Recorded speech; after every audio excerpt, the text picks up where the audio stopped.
Welcome. Let's get started. This is always a fun topic.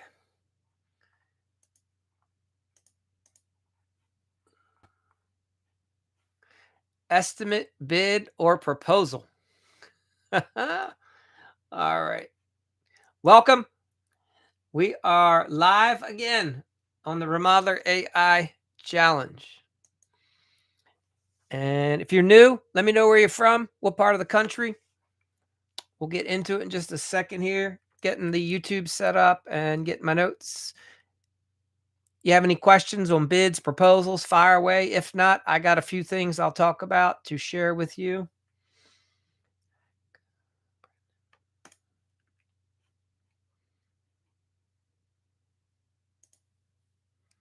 Welcome.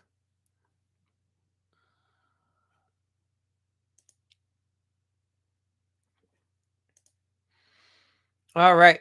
It's a cold night where I am. Hopefully you guys are staying warm and staying busy.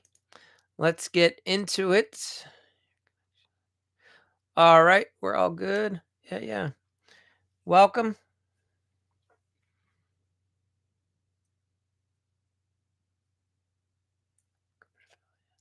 Okay, here we go. Seems like there might be a slight delay tonight, but we'll make it work. All right, here is. You can comment tonight on either platform, whether you're watching on YouTube or TikTok. The comment sections are open on both. All right. So we're talking about estimates, bids, and proposals. And why do most confused remodelers confuse them? I tell you, it baffles me even to this day. Botus, welcome. It's good to see you back. I don't know if you run into this as much in the insurance game. Give me a few minutes to work through this content, and you'll see if it speaks true for you or not. But I can't tell you how many contractors confuse, and homeowners for that matter, the whole industry, as a matter of fact, does not know the difference between an estimate, a bid, and a proposal. And they are confused and fumbling themselves all down the road. And it leads to all kinds of problems because everybody thinks they know and they don't know. Now, AI can help you clarify this. You don't even have to listen to what I have to say about it. You can just go ask AI, what's the difference between a bid, an estimate, and a proposal? Because they are not the same thing. And look, if you want to be a professional remodeler, if you're licensed and you're insured and you've been in this racket for more than a couple months, you owe it to know the difference. There are guys that have been in this business for 20 years and they do not know the difference between an estimate, a bid, and a proposal. And it shouldn't be that way. Don't let that be you. You're just setting yourself up for a lot of problems, miscommunications, and trust issues with homeowners. So, if you've ever had a client say to you, I thought that was going to be included, and suddenly there you are doing extra work, well, that's because your one-page bid probably didn't explain the full scope. That's not a pricing problem. That's a positioning issue. All right. Remodelers over and over again get into trouble when they blur the lines between a ballpark estimate, a formal quote, and a full-blown solution slash proposal. So if the homeowner thinks they're getting one thing, but you think you're giving something else, you've just set yourself and the homeowner up for traps, right? Most remodelers, it's not their fault. They were never taught the difference. I mean, I bet any one of you $100 right now, we could ask 5 different people and they would all mess it up. All right. It's that simple. There is a ton of confusion around estimate, bid, and proposal.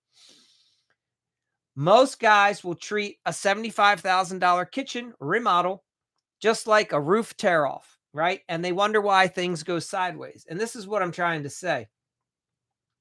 An estimate, it is a guess. It's a ballpark range. You never give one number as an estimate. It's a range. Mr. and Mrs. Smith, sounds like what you're talking about is probably going to cost between X and X. You use this early on. It's the first conversation that you have with the homeowner. You are checking your fit. You're checking your alignment to see if you and the potential homeowner will work together. The client, when you give one number, they hear that as a promise, not a placeholder. Now you're on the hook. So when you give an estimate, you give a range. You give more than one number with something in between. Mr. and Mrs. Smith, I'd be happy to discuss some pricing. You would like an estimate. Perfect. This is just a rough estimate. It's a ballpark. It's going to be between this and that. If you would like something firmer, we have to do more work. We have to dig in deeper. That's when we move them to the next phase. Welcome. If you guys are new, let me know where you're from. Okay, step 2, a bid or a quote, as some people like to call it. What is it? It's a fixed price offer for a clearly defined scope. We have moved away from estimate. Now we have a firm price. This is a bid. You need to have medium level of detail here. You're going to include some basics. You're just going to talk about a few of the specs.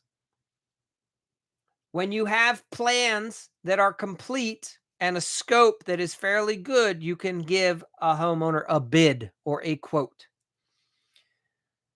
Now, if you underestimate or you miss details, that's on you at this point when you're giving a bid. The homeowner, you need to explain to them, a bid reflects what I see on the plan. So any possible changes later would be a direct result of them not being identified on the plan or in my scope. That's how you cover yourself. Okay, that's what would require a change order. If you miss something that's on a set of plans, you eat it, not the homeowner. But if something comes up that wasn't on the plans, now you're justified for a change order. That's how a bid works. All right, number 3, the proposal. This is the consultative approach. This is where there's trust building. This is a narrative-driven solution. Follow me here. The detail level is high. You include your goals, the goals of the homeowner. You talk about the pain points, the timeline. You get into the payment schedule. You discuss the material descriptions. There is a scope of work, a schedule, and the total investment. This is utilized once you've looked over a full set of plans, you've discussed an estimate with the homeowner, and you're ready to move to the next phase where they're going to hire you. That's where the proposal comes in. This is why the design build process, this is why I stress to so many of you guys, do a design first. Then it's so much easier to come in with the proposal. There's minimal risk here because all the expectations are laid out. You've professionally documented everything. You and the homeowner are on the same page. You have a plan that you're working off of. The key phrase here is, ma'am, Mr. Homeowner, this is your plan. These are your goals. This is your problem. Here's our solution. And here's the roadmap for how we're going to get you there. Here's how much it's going to cost and how you have to pay for it. All right. So the big mistake is when you treat these as interchangeable. They're not. And this is where everyone gets confused. So when the homeowner says, I want an estimate, say, great, you're looking for a ballpark. You want a rough range. I can do that. We can handle that over the phone. The homeowner goes, no, no, no. I want a detail. I want to know all the things. Oh, it sounds like you're talking about a bid, a quote, a proposal. Well, that's different.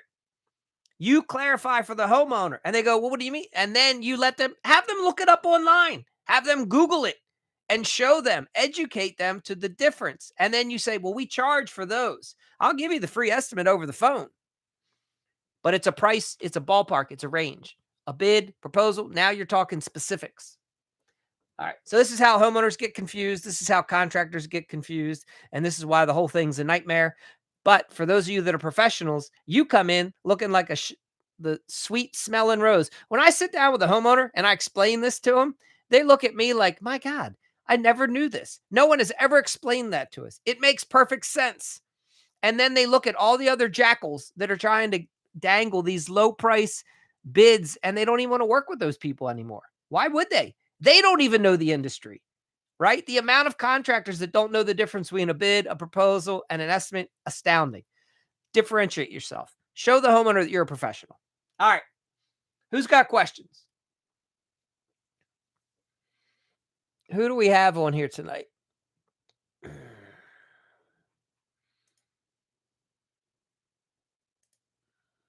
Anybody?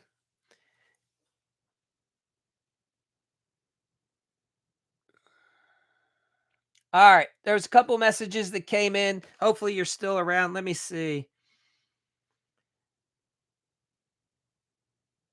All right. So Will says that's true. Few of my builders think my estimate it is done and they don't understand. Yeah, you have to educate them, Will.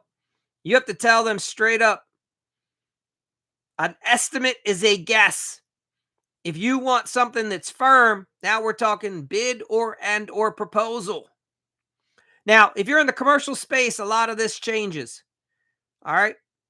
It's a lot more, it's a little different in commercial. I am talking about the residential remodeling situation when you hear me discuss this stuff. Okay. All right, Will, you get it. Yeah, you know. So, Will, are you a subcontractor in the remodeling space, a subcontractor on the commercial space? Help me understand your situation.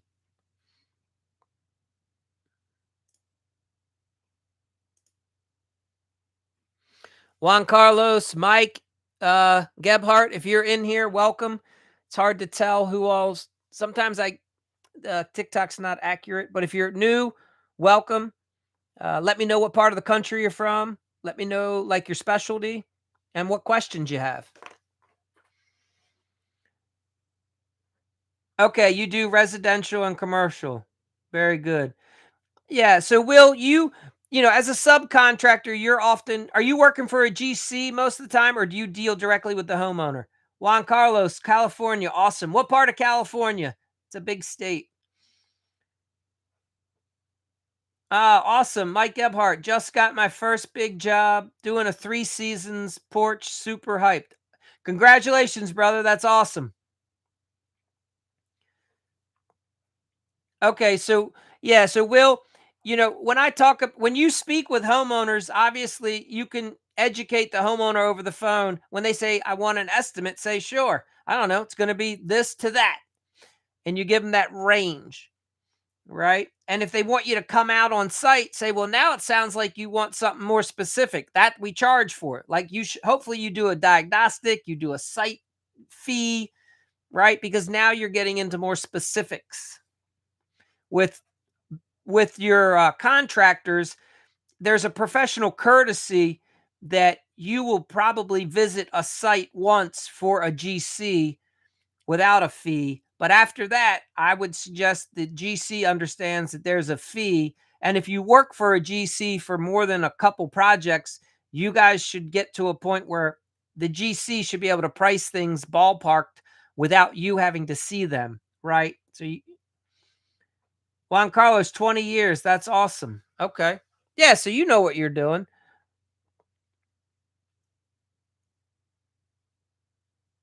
And Juan Carlos, clarify for me what part of California? And Mike, where'd you land this 3 season room? I'm hoping it's in warm weather. I'm in Maryland. You wouldn't want to be building that right now out here. Okay, Los Angeles. Awesome. Okay, so you're in a real nice market. Juan Carlos. How are things out there? You guys busy? Will, what kind of Mike, you're in Massachusetts. You're on the beach. Okay. Yeah, man. So I'm on the Chesapeake Bay, but I'm on the Western Shore in Maryland. And I'm going to tell you right now, people that aren't around the water, they don't understand how cold that water is when it's breezy in the wintertime, man. Uh, all right. Yeah.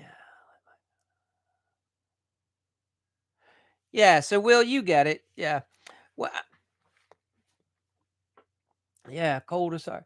Yeah. So, Mike, if you're in that was always my dream. I wanted to always work in a vacation resort area. I love the beach. I love the ocean.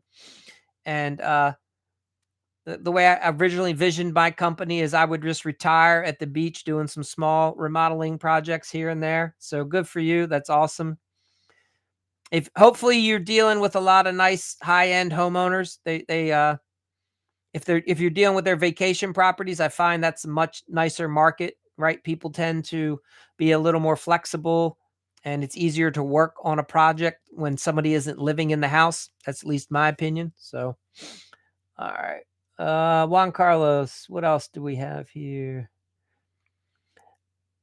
Bidding thing is the hardest. All right. So, Juan Carlos, yes. Full. Awesome, Juan Carlos. All right. So, you're doing well out there. Yeah. We talked to quite a few guys in California, San Diego, Seattle. Most of the guys I'm talking to are doing really well this year. So the economy seems to be surging, rebounding. Now, again, a lot of guys that find me are tending to want to have their business be better. So they're invested, and that's also why their business is doing better. Let's see. All right, so Will, you're saying that bidding is the hardest thing to get exact, but always have provisions. Yeah, so I think for you, I'm speaking from when I've had electricians. I have. So I'm a GC. If I have to bid out the electrical portion, um, generally I know ballpark what it's going to cost for my electrician to come in. Right, like let's just say $5,000 for a kitchen, right? Or maybe $3,000 for a bathroom. And I'm just making the numbers up. You hear what I'm saying, right? Might be 15 grand to do a complete renovation of an old property for somebody. Um, and I think a lot of times for the electrician, it's you guys, you just have to make sure you're accounting for all of your stuff. You got to be really good at making sure you don't miss things, right? Like you almost need somebody to go back over your bid and make sure that the amount of receptacles that you added up, you've got the number correct, especially now with arc faults. You don't want to be missing like 3 arc faults that are required. Um, and you want to make sure that you get all the task lighting accounted for. And I think for you that's probably the biggest thing. And if it's renovation work, understanding how much of it is going to be, do you have to fish, how much of it's exposed, what other problems are you running into? All right, Boda, let's see, we got a bunch of questions coming in here. Trying to stay All right, Will's trying to stay busy, Idaho. Awesome. Thank you for being here. Very good. All right. Juan Carlos, paperwork is painful thing, but it will save your business. Yeah. So I can't tell you how many times I have walked the homeowner through my agreements and they say no one has ever done that before. And I say no one has ever done what? And I said no one's ever walked me through an agreement. They just always say sign here, initial there. And I was like, and you always just sign an initial without reading it? And they're like, yeah. And I in 20 years, I've never had to go to court with a homeowner. I don't hopefully that's your case, but I find that if I'm clear up front, then I won't have issues later on. I want everyone to know exactly what they're getting into. So yeah, I'm a big believer it's in writing or it didn't happen. Even though you can trust me with a handshake, I don't trust my memory with a handshake. It's like I want to make sure that we're both clear cuz sometimes you ever been in a room and somebody says something and you thought you heard but what you really heard wasn't what exactly they said? Or have you ever said something and the homeowner heard you and later you realize that wasn't what you meant? They understood it differently, even though you both were in the room at the same time. That is why having things in writing makes a difference. I'm just giving you my suggestion if you want a stress and problem free remodeling business, put it in writing. All right, what else do we have? Um, do you guys, Botus, you're asking, do you guys do 1 to 2 page detail contracts? My contracts are 60 pages with 600 lines. I don't see if I'm out in my scope. I'm not doing it. So Bodis, yes, your work's different, right? You live in the Xactimate world and you live in insurance hell, as I like to claim. So yeah, your world's a whole lot different. Where my world is with most homeowners, it's scope driven. I'm not getting into that I'm using 5 pounds of screws, right? And I'm using 12 tubes of caulk. But what I am saying is I will properly secure the trim or the baseboard and it will be caulked and then painted. So we work off of that style. So no, my agreements are only a couple pages. The scope is generally maybe 2 or 3 pages. There's a thing where you can give too much information. You just have to make sure you're addressing. If you're installing trim, you say what you're doing. Are you putting in a 2-piece crown, a 1-piece crown? What's the dimension of the trim? Is it, 1 by 5 inch tall, 1 by for the baseboard? Is it a cove base? Whatever. You mention the specifics. Is it primed, pre-primed, right? Is it stain grade? So, but you don't have to list every single little thing like insurance. I hope that makes sense for you, Bostitch. Um, the typical remote. All right, what else do we have? Yes. Yeah, Juan Carlos, you have to clarify. You're 100% right. So, Bostitch, one thing I do, kitchen remodel, perfect example. If I say to the homeowner that I'm replacing the trim on the entry door for the back of the house in the kitchen, I have to specify that I'm only replacing the trim on the interior side, right? I'm not replace unless I'm doing the but then I have to say I'm also doing the exterior trim. And yeah, you have to identify rooms, dining room, kitchen, or room number 1, room number 2, depending on how your design and plans are. So very good point, Juan Carlos. And remember, some homeowners are visual. It helps to work off of a set of plans and then have it in a list form as well. Yeah, you know what you're doing. You've been doing this some time.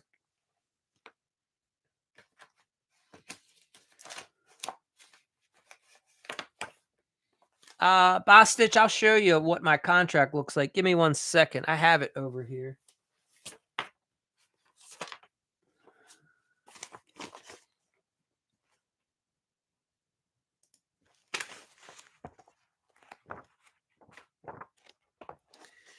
What else? Any other questions? Anything else coming up for you guys? How are you guys getting a lot? Juan Carlos, how are you getting your leads right now? You doing any advertising? Do you use Google?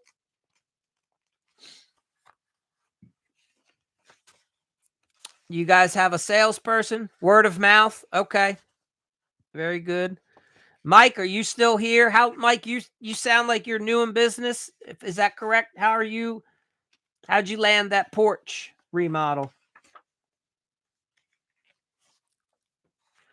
Lumberyard have referred. All right, Juan Carlos, that is awesome. So, you know what's cool about that? That lumberyard recognizes that you're like an honorable person. You must come in, must be pleasant to all their staff. Obviously, you pay your bills on time. Sounds like you show them that you're organized, right? You're not giving them a hard time if something goes wrong. And I think you're getting the benefits of that. So that's awesome. Congratulations for you. Yeah, a lot of guys are don't understand how the way they treat their vendors can be a direct result to how their vendors treat them. Because you have a lot of homeowners that will call a lumber yard or a supplier and ask for a recommendation. Juan Carlos, my man, that's awesome.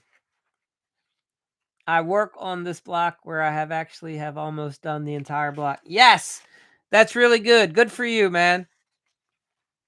Um, it's kind of funny you bring that up. That's how I got started in this business. I first started as a I did rehabs. I wanted to learn how to renovate houses. So I bought a house and fixed it up. And in my state, I did not have to be a licensed contractor to renovate my own properties. But what happened was, uh, the neighbors would see the work and they'd come over and they'd say, "Man, we'd really like you to do that for us." And the only way legally I could do that was I had to go and get licensed as a contractor. Home improvement is what it's called in my state. And then I could do residential and commercial work once I got that license. So, and then things switched. I started really enjoying doing the work for the homeowners, and same concept. Once we got into a neighborhood, we'd put up a sign, you'd have our vehicles there. I'd go around, introduce myself to all the neighbors. I'd drop off a flyer. We would send a little pardon our dust letter. And the next thing you know, we're doing jobs for the Smith and then little Ellie Louise down the road. Yeah. So that's awesome.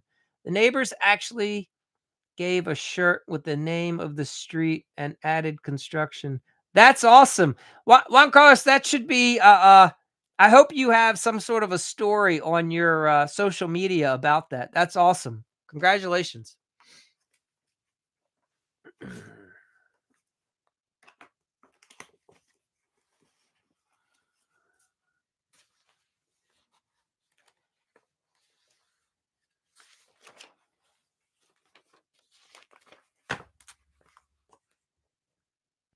Yeah. No, that's hey, look, Juan Carlos, I've been doing this for over 20 years and I haven't met you, but from what you're telling me, I have a sense of how I think your business is and who you are as a person. It's awesome. Like the things you're talking about happen to people that are good people and they honorable, do your word. So that's awesome.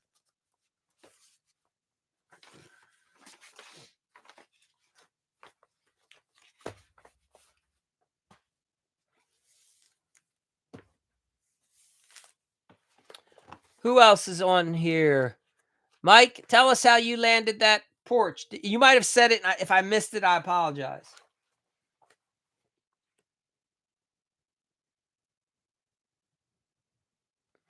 Now, see, Juan Carlos, you're stealing the thunder. I was going to explain to people one of the best things that you can do as a remodeler is offer to do like a celebration party when you're done the project and allow the homeowner to invite the neighbors. And here you are already doing it. You're already getting invited to the parties and the weddings. Yeah, exactly. You're a part of the community. It's like, and then all of a sudden, if somebody wants something done, they're like, we have to hire Juan Carlos. Like he's the only one it's like you own the neighborhood. No one else can work here. That's awesome. That is really good. Congratulations on that. Yeah, and your son, yeah, fantastic, man. That's really good. I hope you have little videos for your social media showing that, you know. If nothing else, but good for you. That's great. More people need to know about that for your business.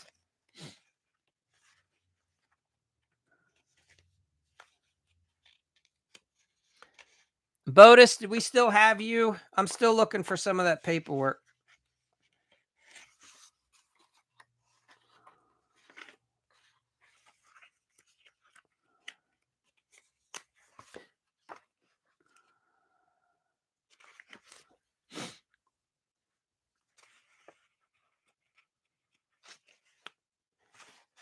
I just showed it to somebody the other day, that contract, and I think I didn't put it right back in this pile of papers.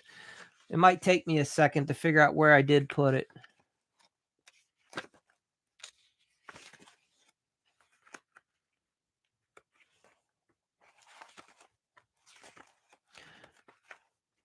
Juan Carlos, hopefully you're following. Oh, good, Bodis, you're still here. All right, Juan Carlos, hopefully you're following my account so I can find you later.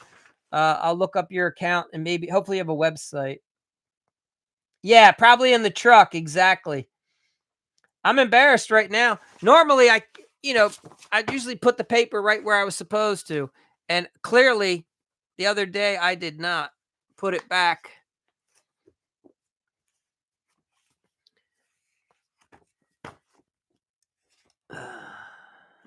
Yeah. So, Will, help us understand your business a little bit.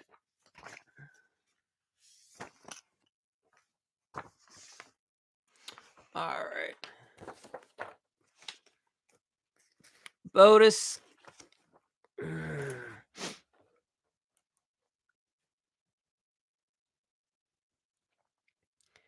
All right, Botus, do you have a lot of new construction? I wonder how different it is from state to state. So, Botus, in my state, there's a difference. If you want to build a home, you actually have to get a different license. You have to just become a home builder. It's actually much simpler to be a home builder in my state. So, it's just a separate license you have to carry, a separate type of insurance that you'd have to carry. And your contract or agreement that you do with the homeowner, there's a couple different things that you have to do to be a home builder. So I don't currently have a home builder's license. So as long as there's a foundation on the property, some sort of a structure that we're working off of, we can essentially build it all new. We just can't start it from scratch. But as a home improvement contractor in my state, a general contractor, it's called, we can basically redo everything as long as there's already like a tax ID and a foundation. I can build a whole new foundation as long as there was an existing one in place. Does that answer your question? So here's the contract Botus that I use, and it is 1, 2, 3. It's 4 pages, and then I have attachments, right? Like I list out a separate scope of work. When appropriate, we list out separate allowances. In my state, I have to include a special 3-day right to rescind. I attach a schedule, and I attach a description of materials. So at the end of the day, if you're doing a project with me, that paperwork can be, I don't know, less than 10 pages. Hopefully that helps. All right.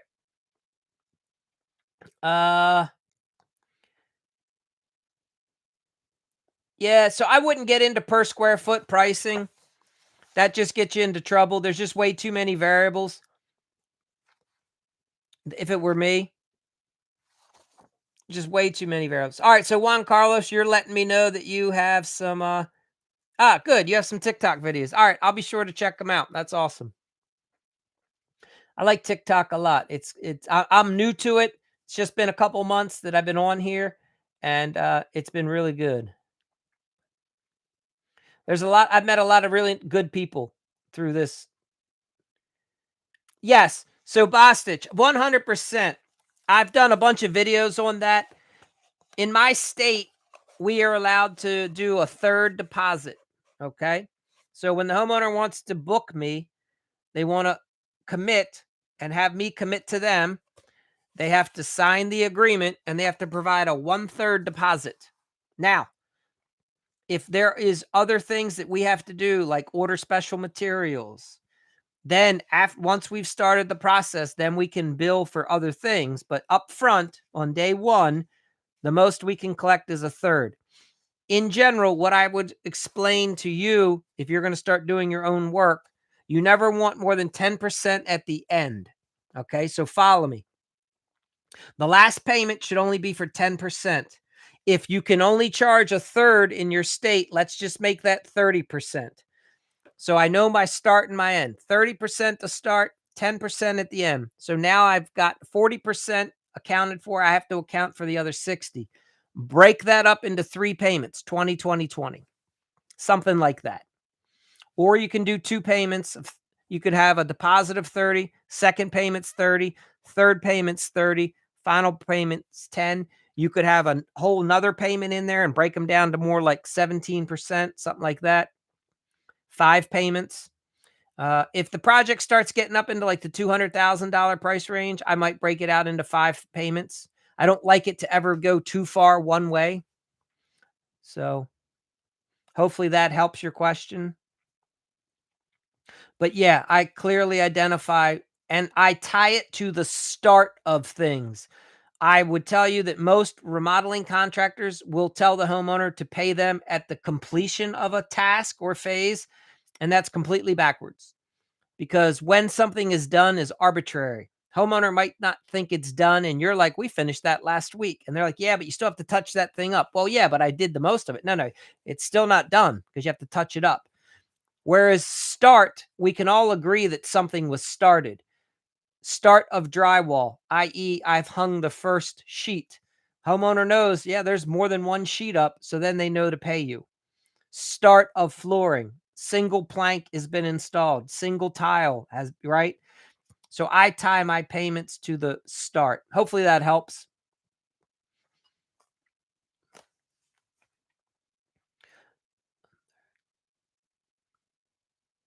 Yeah. Yeah, so you just have, yeah, 1/3. Yeah, I feel for you if you can only collect $1,000. That you obviously, your state is not homeowner, is very homeowner friendly, right? That's not business friendly for the contractor at all. But in remodeling, I mean, th- all the uh, a ton of the a third of the job is always at least materials, right? So there's, for me to ask for a third to have someone commit, that's in my state, that's legitimate. Now, California is crazy. I think you guys can only charge like, is it 1,000 or 10,000? Bostich, remind me where you're from.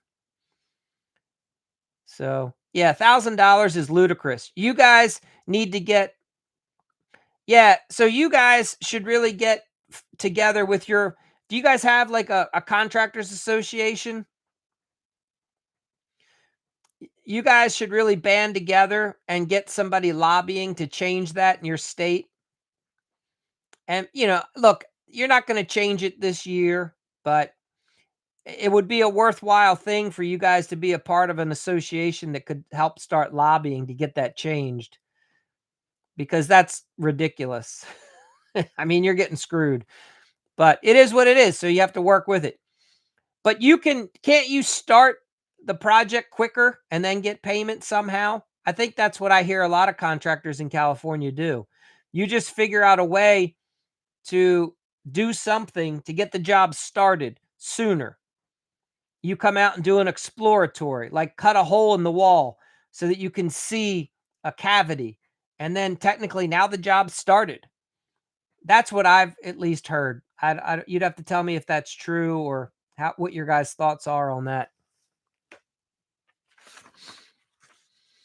Mike, are you still on here or did we lose you?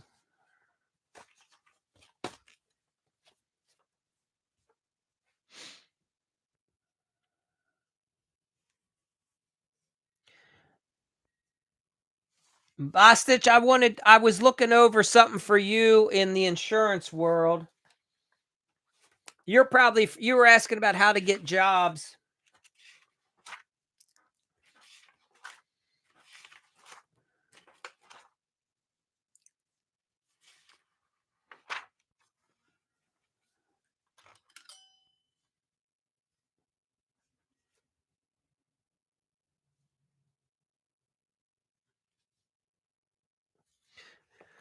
You're probably familiar with the TPAs, right? The third party administrators.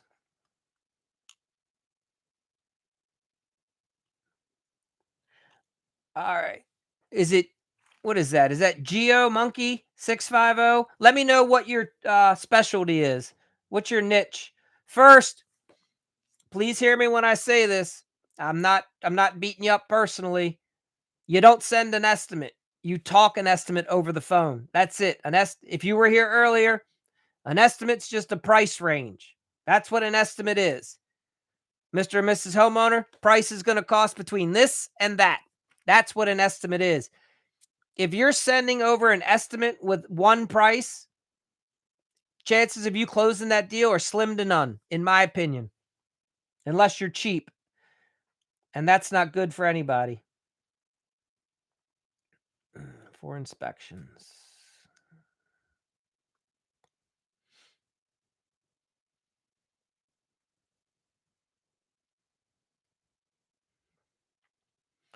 So, who else is here? Anybody else have any questions?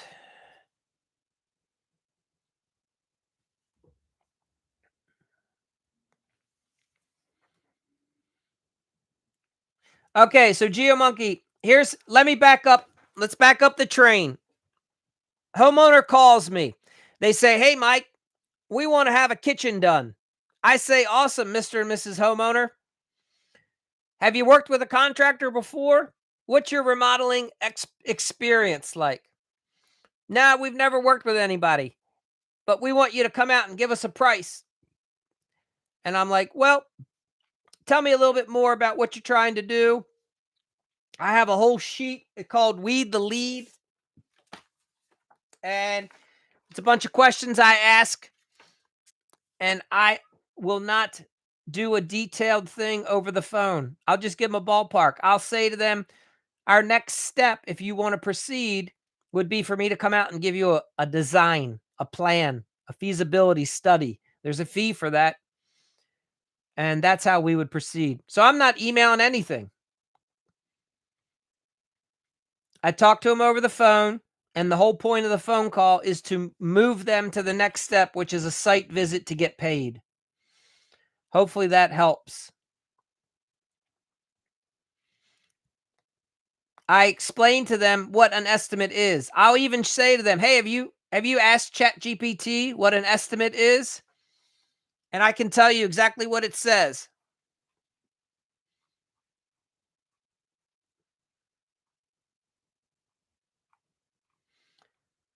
An estimate is a guess or a ballpark range.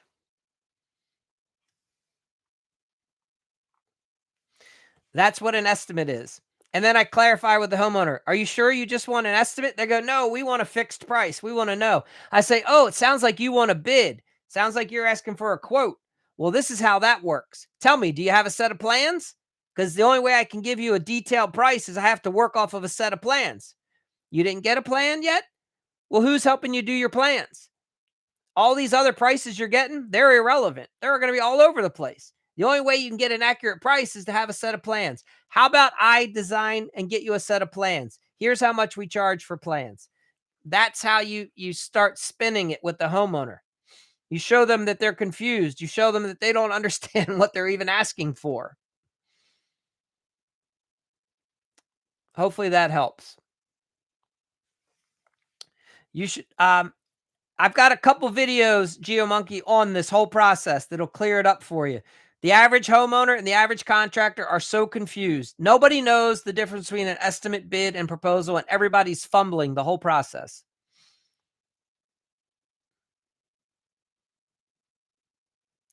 Yeah, exactly. Because they're just price shopping, they're just checking you. It's not your fault. You just didn't know. I didn't know this either when I got started. I made all these horrible mistakes. I had so many people running me all around town, doing this, doing that. I'd spend hours for nothing.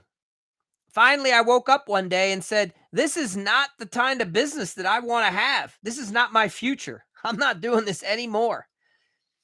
And what's interesting is years ago, every contractor charged all the time for a site visit. And somewhere in the 80s, when the Yellow Pages got popular, contractors stopped because a bunch of new guys came in and they wanted to they wanted to compete, but they couldn't compete on quality, nor could they compete on experience.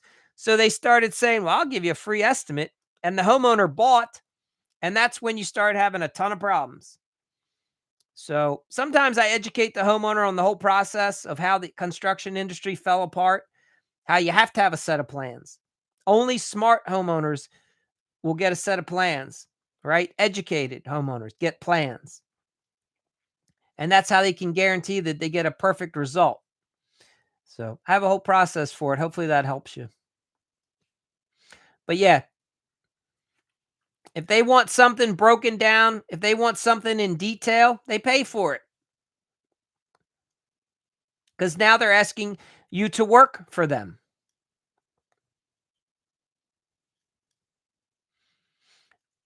And there's a whole way of positioning it. You have like a sales process, right? I'm talking to you rather direct and blunt. I'm much softer when I talk with the homeowner, and you have to add a little bit of charisma, you explain it in a slightly different manner. You're packaging it nicely, putting a bow on it, as they say.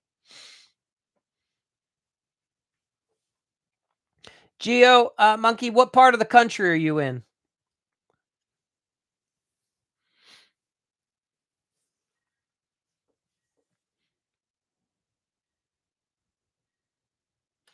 Okay, man, all you guys, what part of California? California's a big state. Break it down for me. Okay, Bay Area, nice. And what's your specialty or niche? What do you guys get into?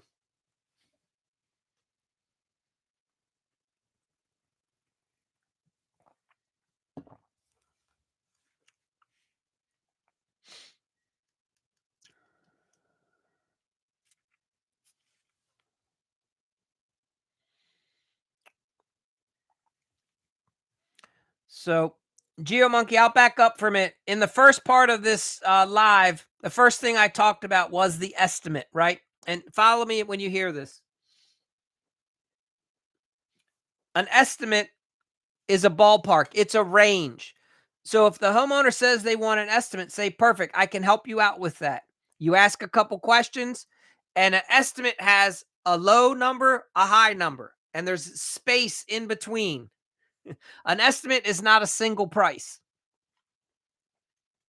An estimate is used to check alignment, to make sure that you and the homeowner are like a fit, right? You want to understand, for instance, if the homeowner calls me up and they want a kitchen remodel and they tell me about their neighborhood they live in, and real quick, they give me like, we want to do a full redesign. We don't want to do a pull and replace.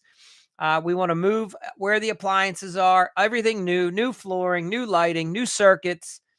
And they say, and I say, great. I've had some homeowners in the past that have wanted something similar to you, that live in a house similar to yours.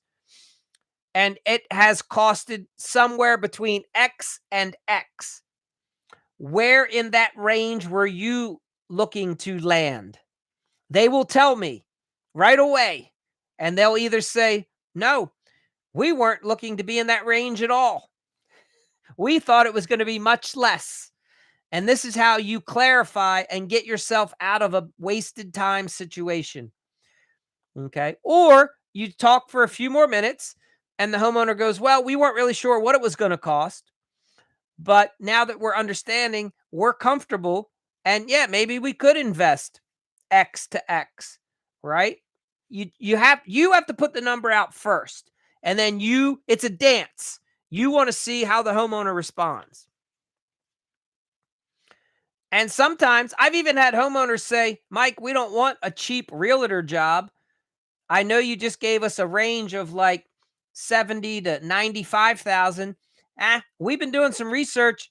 We were thinking it was probably going to cost us over 100,000 to do this kitchen because we want this, we want that. That's when you know you're dealing with an educated, smart homeowner. And that is the type of client that I typically would work with. That's who I would schedule my next appointment with, right? There are people out there like that.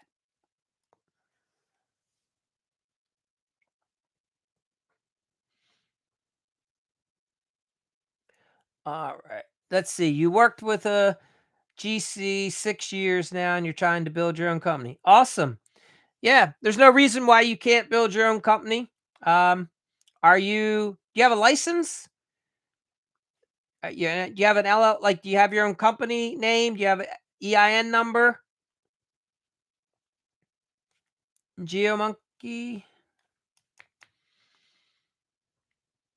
I've got there's quite a few guys that will be on this live. I have a group called the Remodel Rebels. We do online group twice a month. Several of the guys in there are new. Some in their just completed their first year in business, crushing it. Some have been in business for longer and they're also crushing it. So there has never been a better time to get into this industry than right now. It is amazing. If you approach it with a attitude where you're open to understanding how business works, you will crush in the remodeling industry.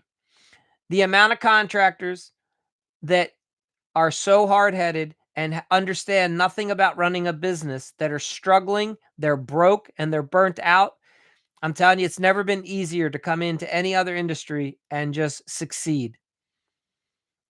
You might think that there's all this competition. It's only on the low end that there's the competition. And once you get your business skills set up, you learn some basic sales presentation ability, you get some automation going, man, this business becomes it's awesome. It's a lot. If you like construction, it's a lot of fun. That's what I'm trying to say.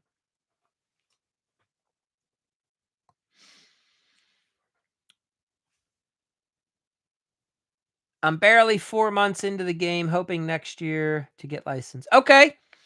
So you're working. Yeah, that's fine. It's when I first got started, you were probably just getting into I was rehabbing house. I'd buy a house, fix it up.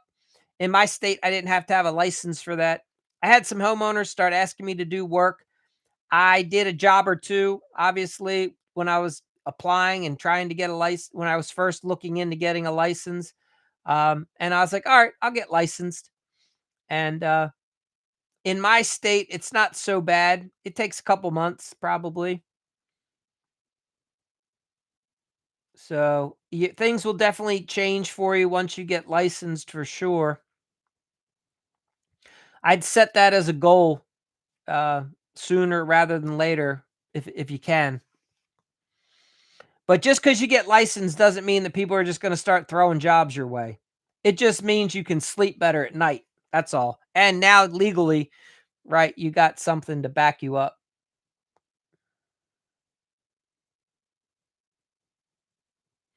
Okay, who do we have here? Gerardo, M21, welcome. Hey, let me know where you're from. All right, so you want to stop swinging the hammer and you want to start swinging some sales, it sounds like. Awesome. How long have you been in the field? And tell me, what's your niche? What are you going to be what are you going to are you estimating? Is somebody else selling, or are you, when you say estimating, are you going to be the one presenting to the homeowner to get them to sign the agreement?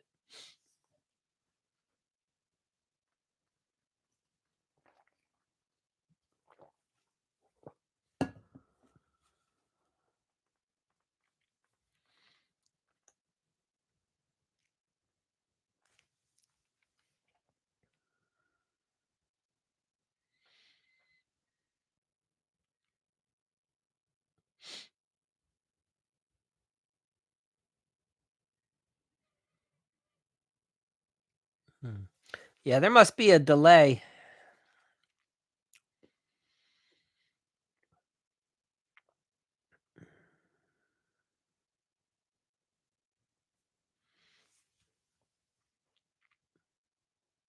All right, maybe we lost Gerardo M21. If you make your way, all right, well, maybe you're back. Yeah, wanted you to give me a little clarity on your estimating question. Are you just estimating, or are you going to be doing the sales? And what's the specialty? What do you guys do? What are you going to be estimating?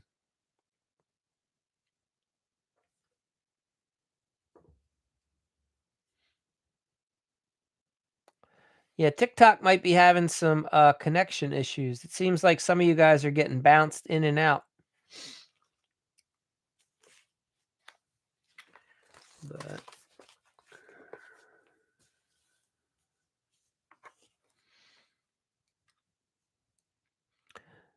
well, if you're on and you have questions, just put them in the chat, please. Bostich, it looks like you're still here. Let me know if, I mean, Bodis, let me know if I've answered all your questions.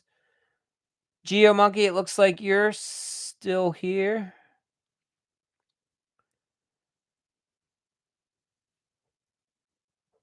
And Gerardo, looks like you might still be here. Yeah, so, all right, GeoMonkey, good question. So, for the longest time, I built my own software. I use a spreadsheet type. Um, doesn't matter whether you want to use Excel. I like Google Sheets nowadays, but I list it out by task, and then I go over and I assign how many hours and then or subcontracting fees. If you're brand new and you don't know anything to charge, reach out to me. We have been building an AI software, and if you want to you want to try it out, I could probably get you in the group. We have a couple guys testing it. And the beauty about this is you just have to talk to it. You just tell it what you're trying to do. And what we've done is taken years of projects and we've uploaded it into its memory so that it has a basis to work off of. Now, here's the beauty of this system. If you can upload your own data, it gets that much more accurate. Or as you do more projects, it learns from you, so it gets more and more accurate as you go. So that's what I would suggest to you is just start with a spreadsheet and try out one of the newer AI models. If you want to try ours, I can get you set up with it. Okay. And, but yeah, I think the industry is completely changing right now, moving more towards an AI generated. Helen, welcome, Helen. Helen Han Bazikit. Let me know, Helen, how much for what? What are we talking about? Where are you from, Helen? What's your remodeling niche? Ah, Florida. Awesome. What part of Florida? I've got lots of family in Florida. I wish I was in Florida right now. I'm in Maryland and it's cold and I'm not liking it as much.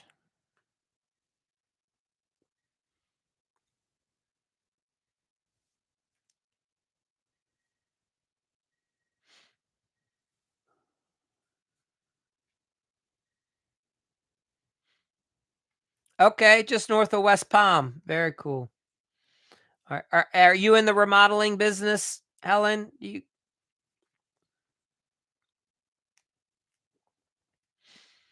don't know if I feel like maybe you've been on live before, but I don't feel like you've commented before. You might have, but I don't recognize your logo or your profile picture. So welcome. Thanks for jumping in. Thanks for asking or commenting.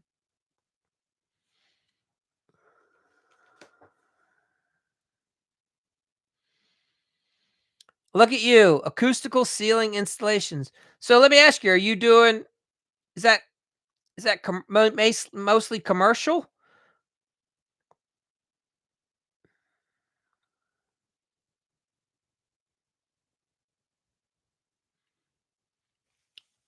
T-bar. Botus.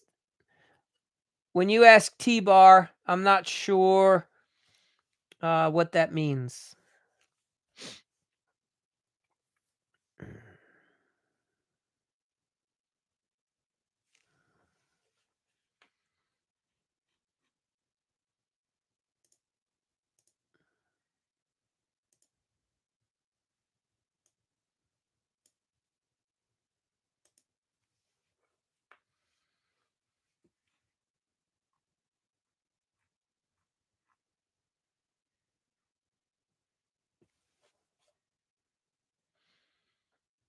All right, GeoMonkey. Yes, sir. Thanks for being here.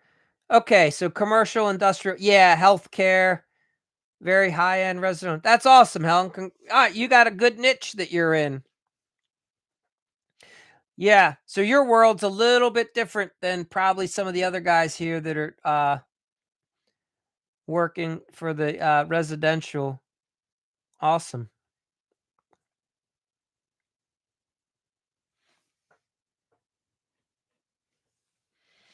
Are you looking to get help with how you price your work? Is that what so I'm assuming when you were asking how much, maybe you were asking about the estimating software?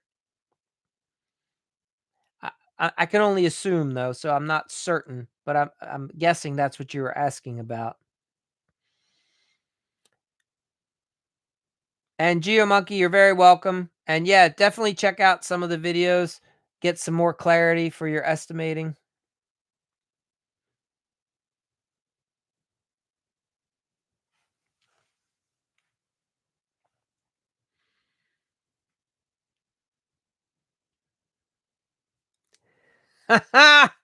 Yes, ma'am. Hell in a handbasket. You got it. So I find estimating interesting. When I first got into the business, I didn't know what I was doing, right? I just would use pen and paper and then I would use an Excel spreadsheet. I went to a training. This was 20 years ago, and a guy was selling a software package. And actually, I have one of the books. It wasn't the first one I bought, but they used to sell these books. And inside the book, they would break everything down. All right. And so, line item wise. And what I would have to do is take this and put it into my spreadsheet. Now, over time, I was like, this is insane. So I just found ways to speed the process up and I made my own spreadsheet. I list out the tasks in the order that it gets done for every job: planning, permitting, right? Designs, engineer, structural architect, whatever. Boom, boom, boom, boom. Then what's the prep work that has to be done? You know, our dumpster's going to have to be ordered, demolition, framing, mechanicals, you got it. And I just go down the list and I put in what we're doing. And then across, I figure out hours, days, labor costs, whether it's hourly guys, subcontractor, material cost. So while doing that, about a year ago, AI was coming out and I started seeing the potential. So I've been working with a couple guys. And what we've been doing is taking estimates from years of different projects and uploading them into the memory of a database so that it gets a sense for how projects are. So, Helen, in your world, help me understand, how long have you been in the business? I get the sense that you've been doing this for a while. You seem squared away. Where I'm going with this, if you have a couple years of data, if you can pull 10 estimates and we can upload those into the system, it gives us historical data to reference and work off of. And we can make cost adjustments to your historical data based off of inflation, any adjustments that you want to make. But what that data does is, the more information that we can feed into the system, the smarter the system gets when it's analyzing the new output, which is your current estimate. All that to be said, right now we have it to where literally you can talk to it. You just tell it, I'm looking at doing this project. I'm going to be putting in 2,000 square feet of acoustical ceiling tile. These are the challenges.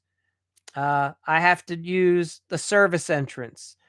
Material is going to be stored here in a basement, and then we have to cart it and ride a service elevator. It's going to take the guys this much time.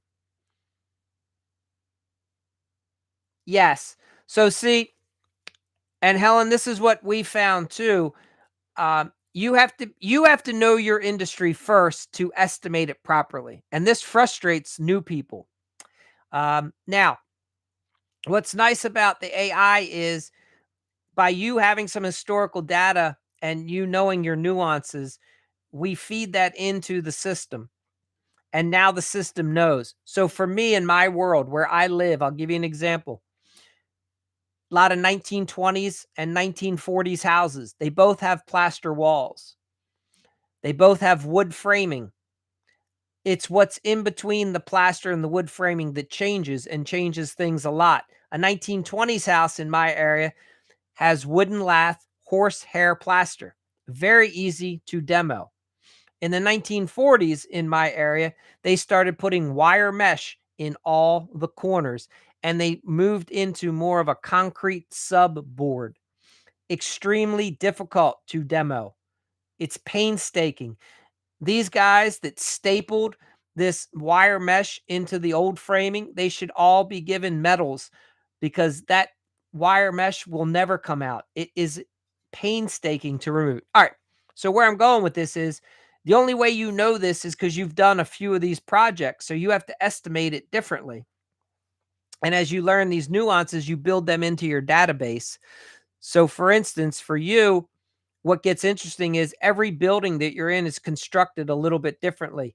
So hopefully when you do your pre-con or your site visit, you get some detail about how the architecture of the building is built. Maybe you start feeding that information in and you feed in all the nuances.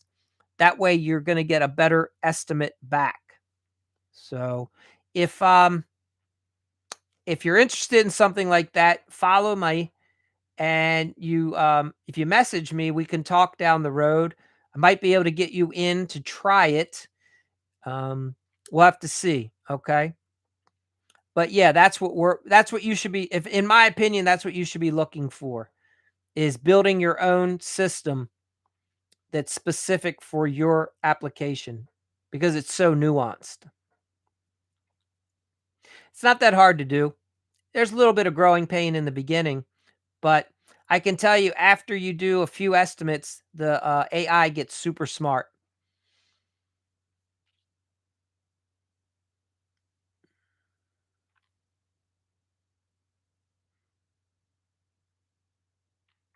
So,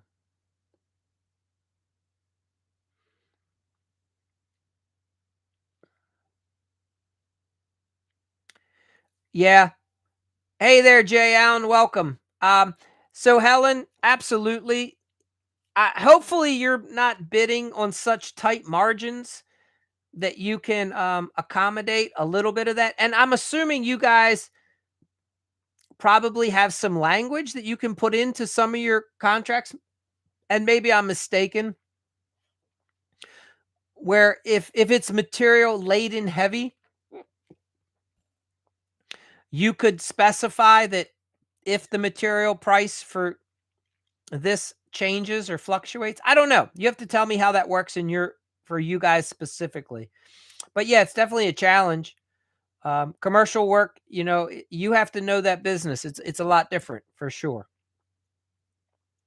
And nobody can predict the future. That's the problem. So the best thing you can do, right, is just hopefully add a little bit extra to cover yourself and have some language in your agreements. You'll have to share with me how you handle that now. Jay Allen, it was really cool getting to meet your team today, Kevin and Zoe, and yeah, that was awesome. You guys have a good operation, man. Anyway, so that was awesome.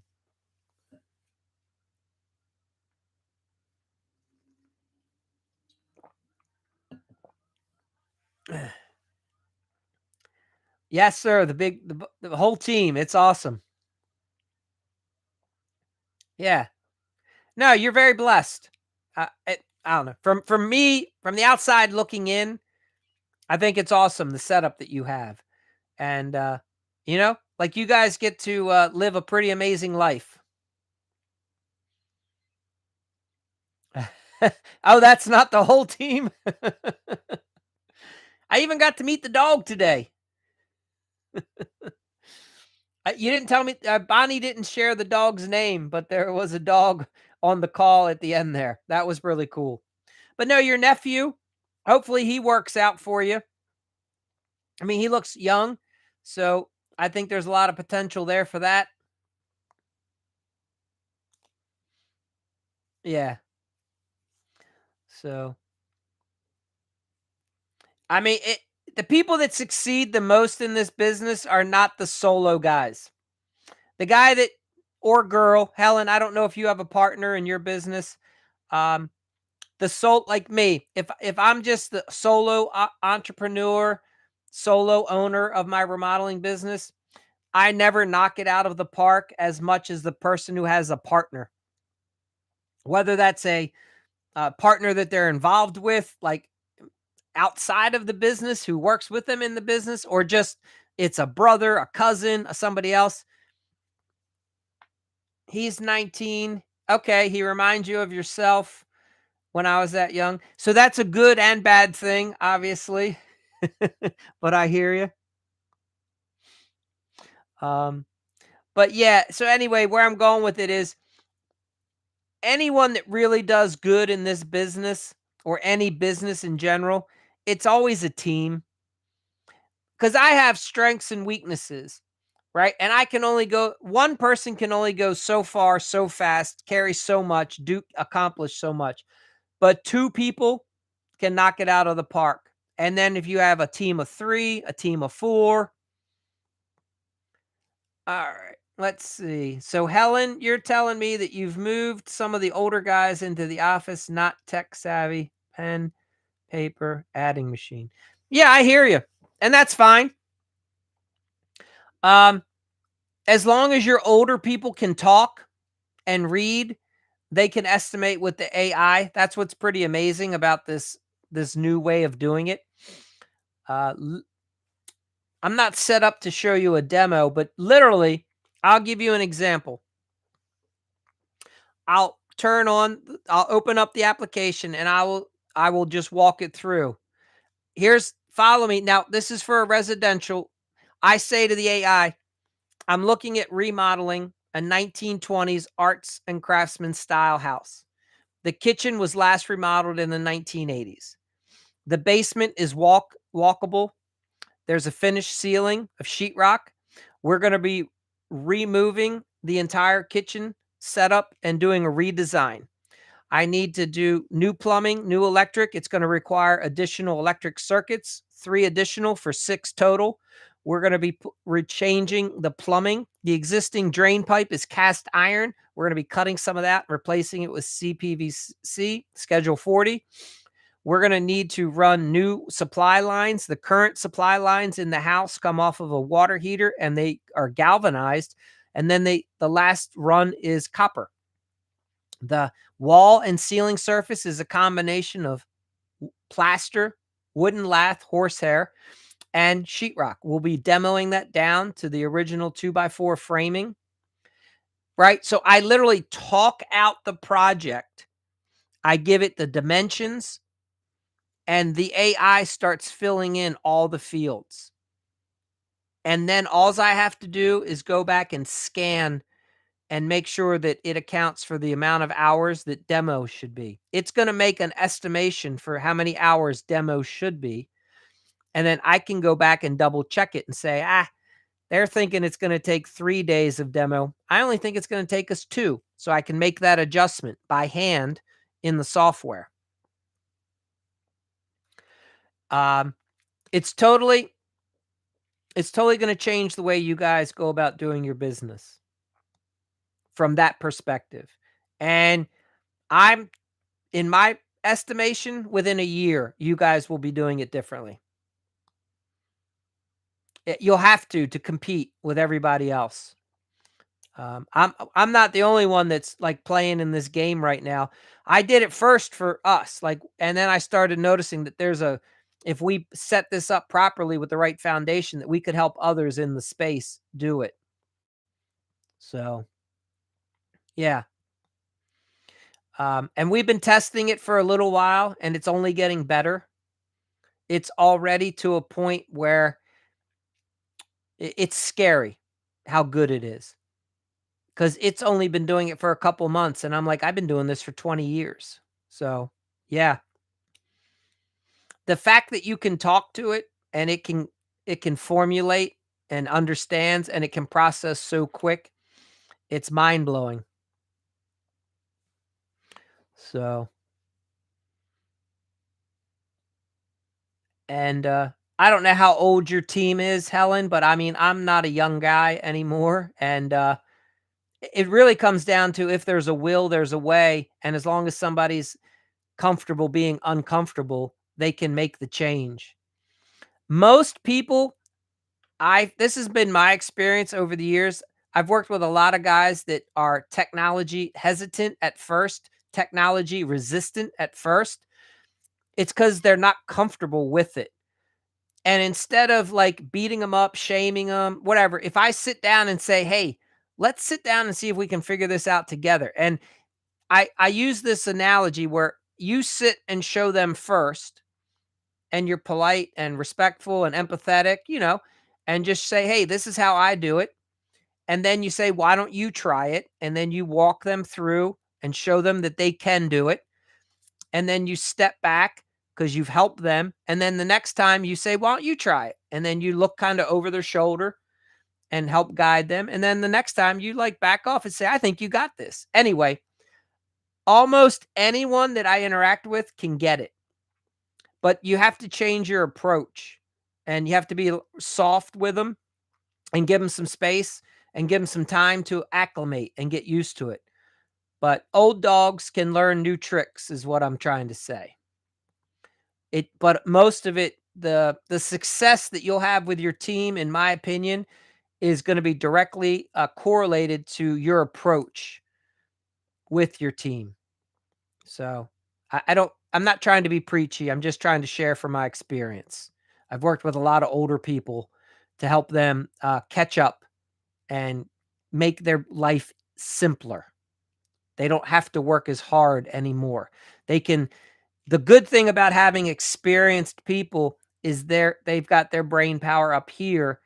AI can help make them even more powerful because your AI response is only going to be as smart as the person inputting the data. So that's my 2 cents. Thank you for listening. Helen, how long have you guys been in the industry? Tell us a little bit about your business. I'd be curious. How did you even get into this? Because that's a niche that you have.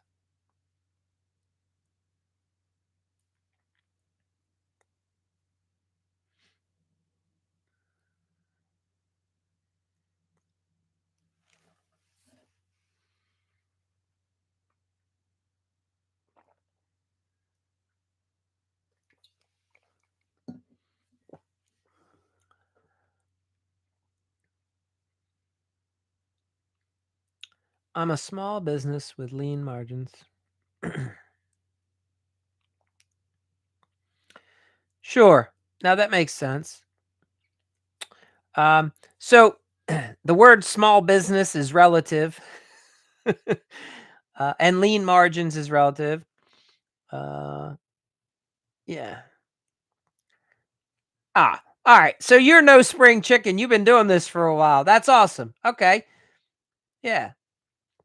So you made it through the recession. That's good. Have you always done this commercial space? Have you always done these acoustical ceiling tiles? You've Okay. So you've been on a little bit of a joyride. I mean, the economy's been although Florida All right, so I got to understand, you have to help me understand something. In general, 2020, anyone that got into the business in 2020, I feel like is waking up to a bit of reality right now. Okay, that's all you do. Awesome. Um, I felt like in 2020, anyone could succeed in the remodeling business or the construction world, right? All of a sudden, everybody's at home. Everybody wants stuff being built. The world's changing. And now, like this last 2 years, people are kind of waking up to this is what construction is really like. It can be challenging at times, and the cream rises to the top. So, all right, you've owned it for 5. It's all you guys do. You have a team. So, as a small business, I'm assuming you're in the over the $1 million range if you have a team of people. Um, And yeah, I'm sure the margins are a little tight. When you're bidding on a job, how many other companies are usually bidding against you? And are you, like, submitting like, is Whiting Turner a player down where you are? Is that who you're you know, is that who you're usually having to submit to a proposal or work with one of their project managers?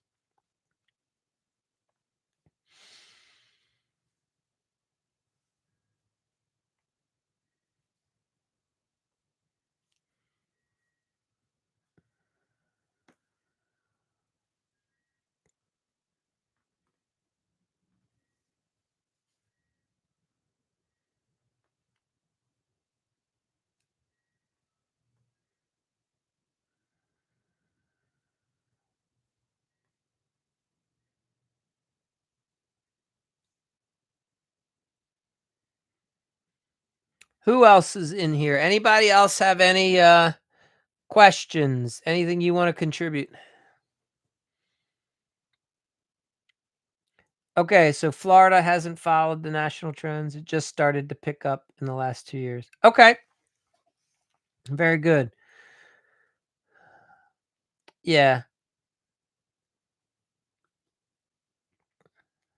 So, and for you, Helen, what's your s do you how do you make friends with the GCs? Yeah, medical GCs.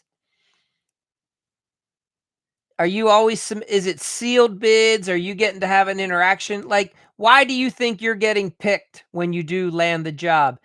Is the company picking you because you have a solid reputation, or are they only picking you because you were the best price? How do you think that plays out?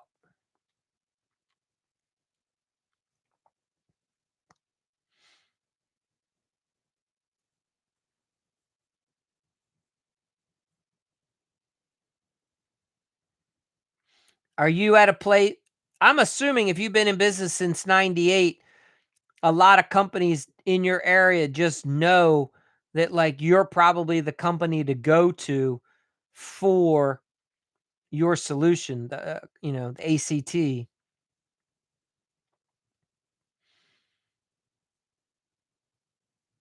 Yeah. Yeah, so at the end of the day, you wanna be competitive with your price, but you don't have to be the cheapest, because a lot of GCs are probably gonna pick you because they can count on you. And at the end of the day, a lot of GCs, they don't want more headaches. So they wanna know that they're dealing with a reputable person. Yeah.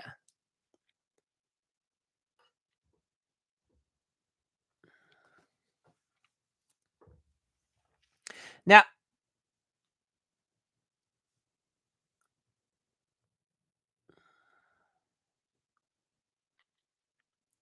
alright, so Botus, I keep subs around for a decent price, but if you're an experienced GC, we understand pricing. What keep you around is subs doing their job. Yeah, 100% Botus. Yeah, I think Helen is her business is very reputable.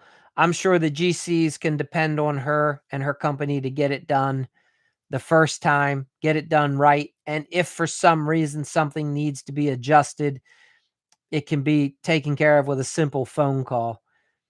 What I've found, and Helen, you're aware of this, I'm sure.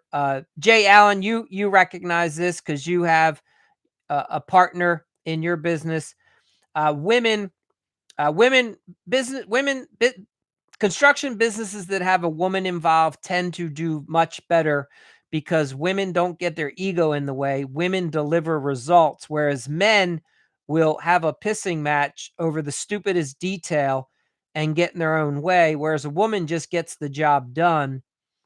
So I can it I am sure that you are very successful, Helen, because of that. Like, you just have your head on straight, and that's an awesome advantage for you.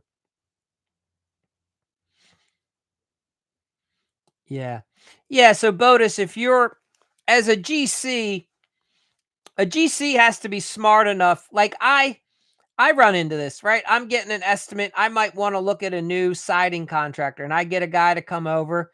And if he starts bidding the job and I start noticing that he's focused on price too much, and I'll be like, I don't want to work with you. Like I'm looking for quality. I need you to charge enough and to know enough to make sure you're going to get the job done right the first time, right? So as a GC, you have to be able to ascertain that and make sure that the person you're engaging with and about to hire is capable of delivering. And you don't want the best price when it comes, you know what I'm trying to say? You want the company that's going to deliver, because time and quality often outweigh, to me, cheap price. Because if I hire somebody cheap and they screw things up and now I'm a month behind schedule, that's screwed me more. I would have been better off hiring the higher priced sub who would have gotten it done right the first time and kept everyone happy, you know. So anyway, you learn that over time. Different perspectives work well with business. Yeah, Jay, on 100%. Like, there are, advantages and disadvantages, yes, and there's a good balance that happens with that male-female dynamic. I can just tell you over and over again, if I come across a company that there's a woman involved and they're in the remodeling space, they tend to dominate their local market. Where 2 guys will often, they might be more capable out in the field, but their egos get in the way, and they get in the way of themselves so much more. 100%, Helen. It's, you know what I like to say is, you're your own secret weapon. Like, when I meet with someone, I want them to underestimate me 100%. I don't want them to ever see me coming. So good for you. You recognize that. Yeah, that's like, you put that in your back pocket. It's a huge advantage. You're absolutely correct. So you're a smart woman. You know what you're doing.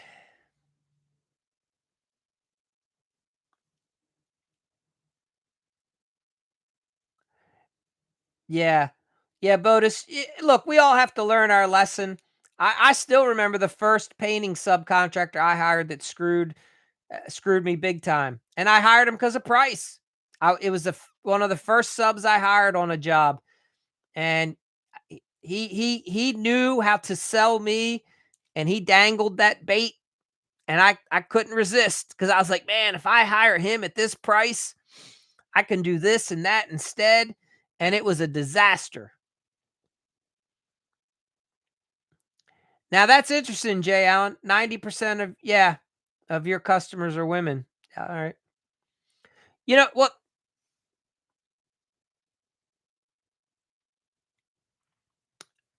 Oh, hell, 1 second. So Jay Allen, yeah, it's, you know what? We have an interesting shift that's happening in the economy right now across the board. You have a lot more women that have but more earning power than men currently for in certain dynamics. So you have a lot more women homeowners, and that's probably why you're experiencing a lot more women uh, customers. At least we experience that a lot in our marketplace. There's a lot of dudes are not doing well right now. So, Helen, to answer your question, I've always had a technology background, and but I am a contractor first, right? Like I started in the construction business, and I bought my first house in 19, right around when your company started. I bought an investment property in 1999. I wanted to learn how to renovate it. I was fascinated with construction. I tore it apart, tried to rebuild it, didn't know enough, had to start hiring some people, hired older contractors who would be willing to teach me the tricks that they knew about the business, worked alongside of them, renovated the house, then started having homeowners want to have us do what we were doing to the investment houses I was buying. So I went and got licensed as a contractor, um, and then grew that. And then I got licensed in real estate. I got licensed as a home inspector. So I'm 100% in the construct like, I put all my eggs in one basket, but the whole time I understand technology and was always trying to leverage technology. I worked at Nextel Communications and watched the advent of the digital two-way radio. I used to go around to contractors before I started my business and teach them about how technology was going to change the way they run their business. I'd say, guys, that old two-way radio system, you're not going to be using that 5 years from now. You're going to use one of these. It's a handheld device. You can talk across the state, across the country. So anyway, hey there, Goat. Welcome. Good to see you. We missed you today. So, Helen, to answer your question, I've just recognized the power of technology long ago. And when I started this iteration here, the Remodeling Academy, I went 100% in on technology and automation and how we're going to make sure that that's a part of a construction contractor's business.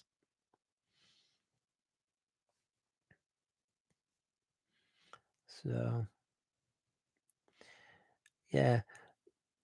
Goat, I wish we could share that picture of the slot machine that your customer gave you today. That's really cool. You'll have to, well, thanks, Helen. Yeah, I don't know. I'll tell you this, Helen, I lived through, 2008. I had all my eggs in one basket. I was contractor buying investment properties, running a remodeling business, had a license for real estate, home inspect, the whole thing. I never saw that crash coming. I was buying property, investing my entire life savings into real estate, and when that crash came, it, turned my life upside down. It's an experience that I would never want, myself to ever go through again. I would never want anyone else to have to go through that, and, I kinda made a commitment to myself that I would pay attention, and I learned that through that experience, I if you've ever watched the movie The Big Short, I learned that there are other people in the world that have a higher level view of what's happening in the marketplace, and they were able to make different decisions, right? There were people that became billionaires, millionaires off of that crash where I lost everything. And it's because I didn't understand the game that I was playing. Here I am investing in real estate, and I don't really understand how the world market works and how this global economy with mortgages and securities. So I spent the next couple years regrouping, and I started learning web development and programming. I wanted to understand technology and how it plays into our environment. So that's my background. You have the whole story now. Thanks for listening.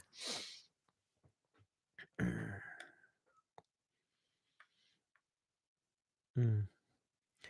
So yeah, Jay Allen, you should Goat has this amazing story. Today, he was doing a project for one of his repeat homeowners who's awesome. A while back, Goat, is it okay if I share this story? Just give me a thumbs up and I'll do the best I can based off of what you were sharing with me. All right. So, Jay Allen, listen to this. So, Goat has worked for this homeowner and she's an amazing woman. They have a good relationship. He's doing another project, and her husband, who's retired, he might not be around anymore. I don't understand that detail at the minute, so bear with me. He used to repair slot machines in the casinos, and the homeowners have a slot machine at the house. So Goat's making the repair, and he tells her, "Man, I'd love to have a slot machine in my house." And the next thing you know, okay, so yeah, the husband's passed away, but they have this slot machine. I mean, it's a real legitimate Las Vegas slot machine. And he tells the homeowner how he'd love to have one of those in her house a while ago doing one of the other projects. She gives him the slot machine. How amazing is that? Like, people are just awesome. The world's a nice place when you do good things, man. I'm telling you. All right. So, Helen, same thing happened in Florida. Many mid and upper management types were flipping and got caught with their pants down. Yeah. 100%. Helen, for me, I had every single egg that I owned in one single basket. and somebody took that basket overnight. I had put 20 years into that basket, and it disappeared quicker than you could imagine. So, that's life, you know? You play the game, sometimes you win, sometimes you lose. Okay, goat. So he built the water feature that you restored. Very cool.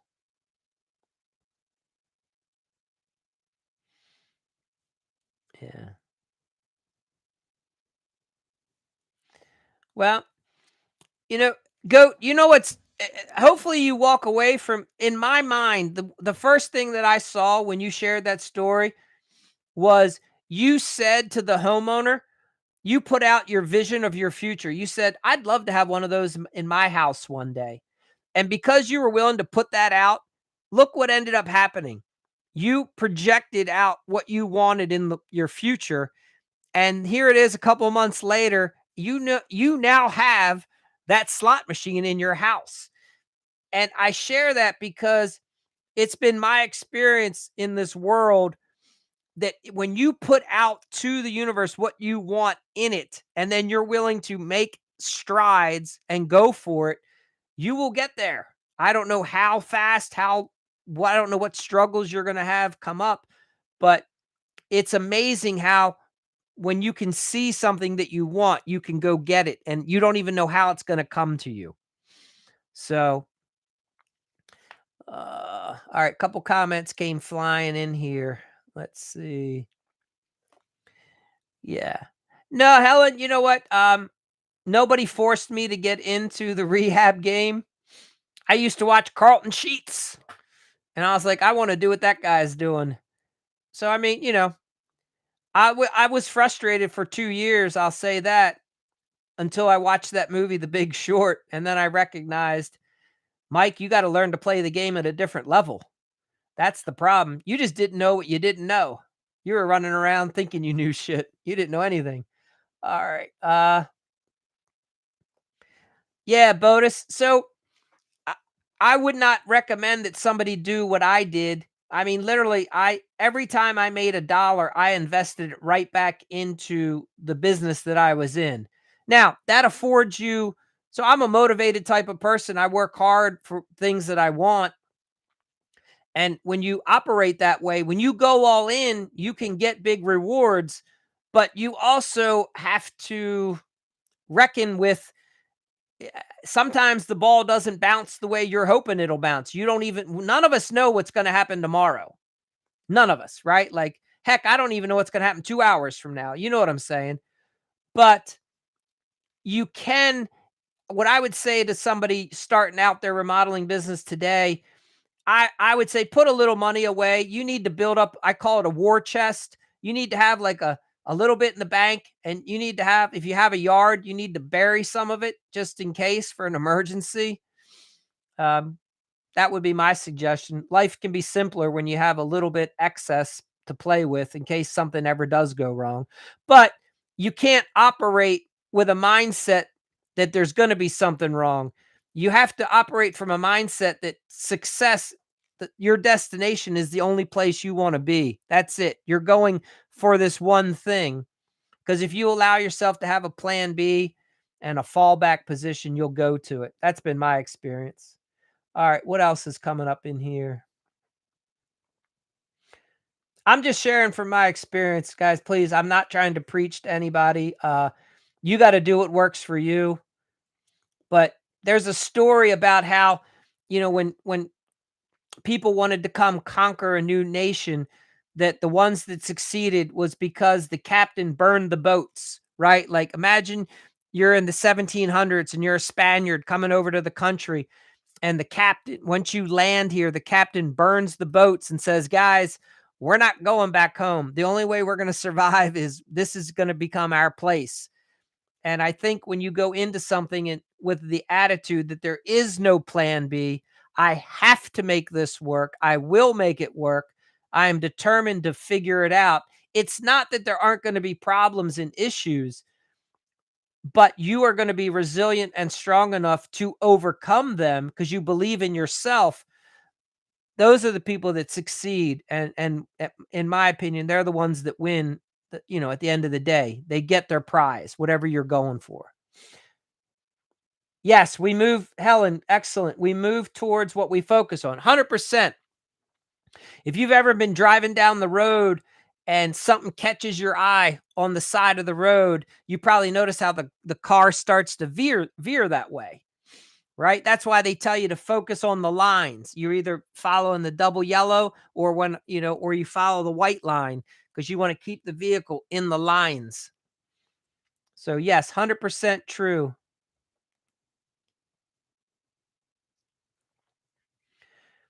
And what I Helen, you can probably appreciate this. What is amazing about the construction space is we fix problems. I get to make money because I can solve the homeowner's problem of their house that they don't know how to solve. But what I find happens to a lot of people in the industry is they start getting bitter because they don't charge enough or because they're not efficient and they're not earning enough. And then they become broke and then they're pissed off at the homeowners and they're frustrated about solving problems because their minds get shifted and you have to refocus and say, the whole reason I'm in business is because I solve problems. I'm the problem if I can't figure out how to make money. I have to learn how to be able to charge more, right? I have to learn how to be more efficient. But at the end of the day, I should wake up excited that I get to go solve a problem for someone today. That's my life. Like that's anyway, to me, that's how construction works. You're a problem solver. So you have to welcome the problems and stop telling the universe that you don't want any more problems. You want all the problems you can handle in a good way.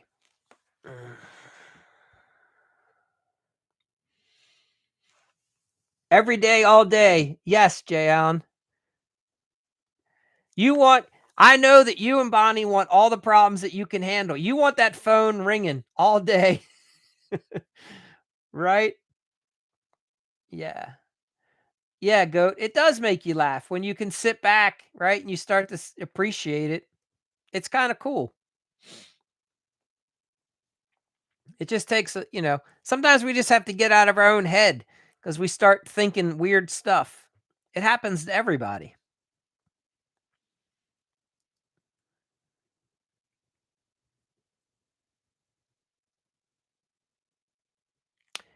Uh oh, Helen. Yeah, so Helen, you can go. My company is called the Remodeling Academy. So if you type that in to anywhere, .com on the internet, you can go to YouTube, the Remodeling Academy. It's the Remodeling Academy here on TikTok. It's yeah. I'm the Remodeling Academy everywhere. And you can learn a little bit more about us for sure, about me. So and Helen, if you ever want to have a chat, we could do a quick little I call it a discovery. We could hop on a phone call for 30 minutes. You could share a little bit more about your business. So I offer that to anybody that follows my account. And yeah. So yeah, so goat, here's the goat, you bring up a really good point, right? The roller coaster. If you wake up every day and you just let yourself know that, you know what's awesome about today? I'm going to have this a little bit of up and a little bit of down, and I'm built for it. Like I will get through it. I don't know how it's going to be. I may not know how to solve the problem in the moment, but I'm capable of figuring it out. And that's what you live for, right? Like you're like, bring on the challenge. I want the challenge. It keeps you on your toes, right? Like it can be tough when you get here. And if you feel like you're doing it alone, 100%, all right? You understand, like that's one of the reasons why I started doing this is because in other industries, I shouldn't say tradespeople, But other industries, the professionals that own businesses, a lot of them do much better job of networking, and they have masterminds. They get together frequently and they all talk about the challenges and they learn from each other, and the whole group excels faster, right? In construction, for whatever reason, guys silo themselves and they act like the lone wolf, and they will fight with the same problem for 10 years when they could have had it solved in 3 weeks if they just would have talked with like two other guys, right? And so anyway, yeah, the ups and downs are going to happen, for sure. And the goal is to try to limit how deep the valleys are, right? And sure, you want to reach some high peaks, but the beautiful thing about the valley is when you're coming up out of the hole, your strength, the only reason you can reach the peak is because you build up the strength to get there. If that makes sense. Uh, yeah, there's quite a few. Yes, there. Recently, I've been seeing some more the handyman mastermind groups. Yes, go. I don't know which one you're talking about specifically, but yeah.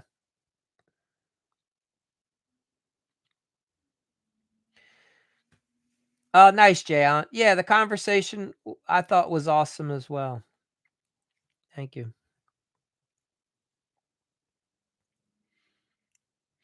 Um, so Helen, yeah, we should. I'd be happy to have a brief little talk. I can share a little bit more about the AI. Uh, Most likely, uh, we talk a little more. I probably could get you set up to where you could see what it's like. Okay. Yeah. Uh, oh, guys, give me 1 second.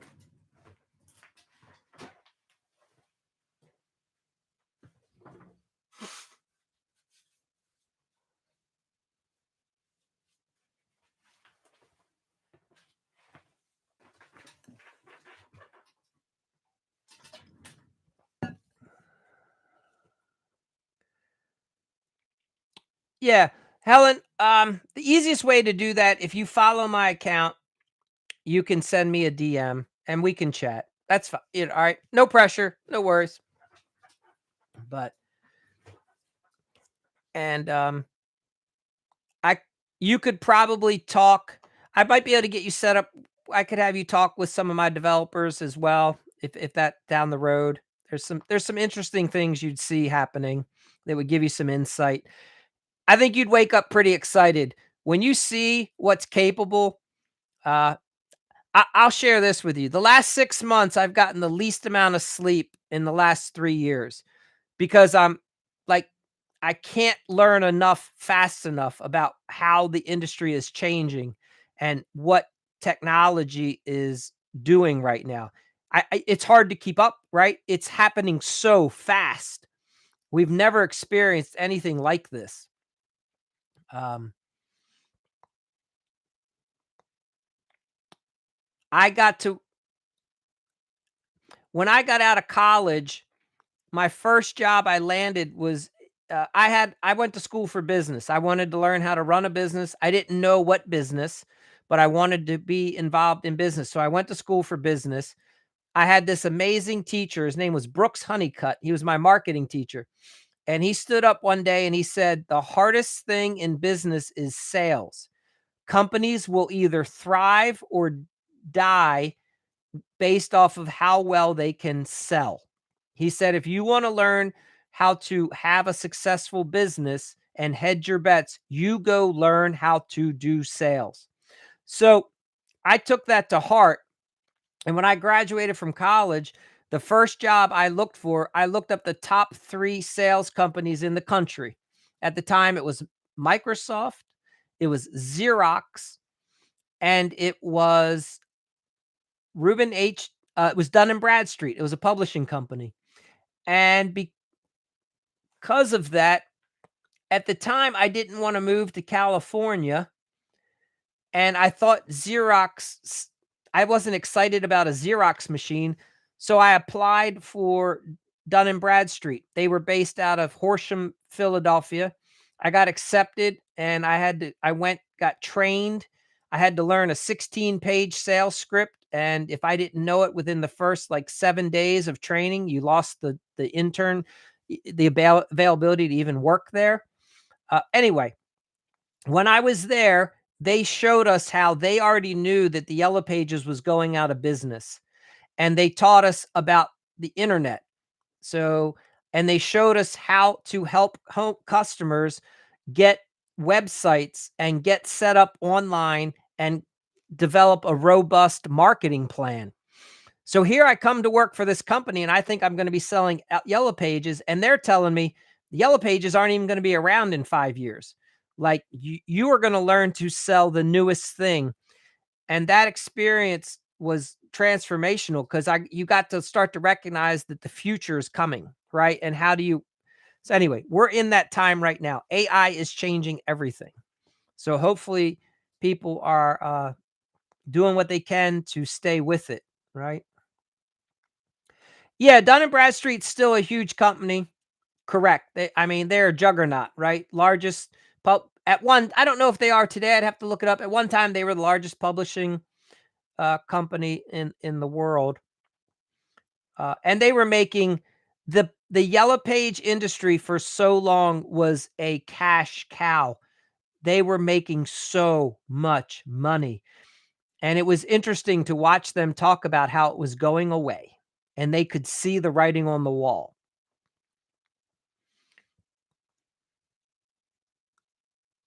So, and then I went over to Nextel. I got very fortunate. I live in Maryland, and Nextel was based their headquarters, their worldwide headquarters was Bethesda, Maryland, and I was able to work out of, the Maryland area for Nextel before it was a cell phone. It was just a digital two-way radio, and I got to go around and teach contractors about that. So I've seen this kind of thing happen a couple times where the whole industry changes. What was funny, Helen, you might laugh with this. One of the reasons I ended up getting into construction was when I was working at Nextel, I was selling communication efficiency to contractors, showing them how they could communicate more efficiently, make more money. And I recognized how poorly most construction companies were run. When I compared, I had customers like General Electric, Enterprise Rent-A-Car, crazy. I had some crazy accounts that I would sell communications to. But when I would meet with a contractor, it was like I was stepping back in time. I was like, my God, you guys are doing things so inefficiently. I was like, this is like, if I was to come into this business, it's like taking candy from a baby, right? It wasn't fair. Um, so when I decided to get into the construction real estate investing world, I was like, it's going to be kind of easy to do well in this business. All right. So Jay Allen, you get calls every day from salespeople for website advertising. Yeah. So there's there's a positive and a negative to having good web presence, right? You guys are doing a really good job with your Google, Google results. You're certified, verified, and you're coming up high on the search now. And other so businesses that want to sell you stuff, they're coming across you. So, yeah, you'll get some of that, but that's good. The fact that they're calling you lets you know that you're coming up high on the search. So, there you go.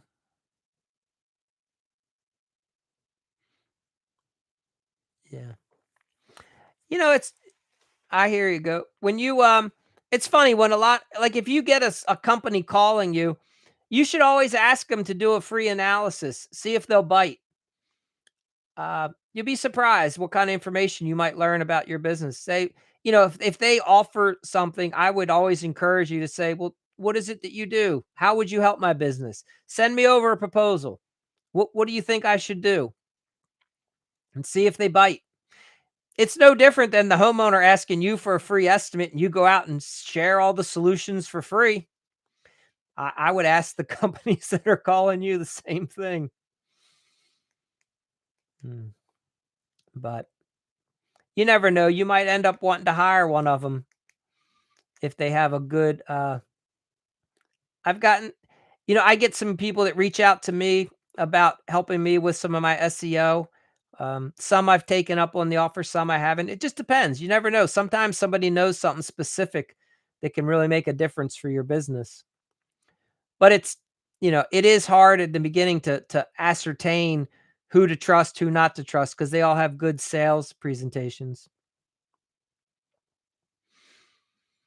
Yep. All right. Yeah, Goat, you're on Yelp now. Yeah, so Helen, you and Goat are at the opposite ends of the spectrum. Helen's been her company's been around for like 20 plus years. And Goat, he's just started his company in Las Vegas as a handyman. He's crushing it. That's awesome, Goat. You're getting some little PR on Yelp. Very cool.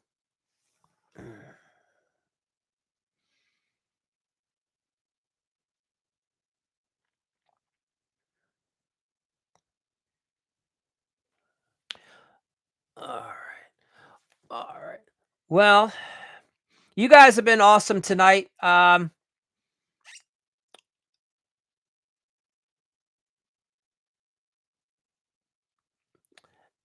Goat, we'll have to talk more. I'd like to hear what you're learning about Yelp through this through your rep,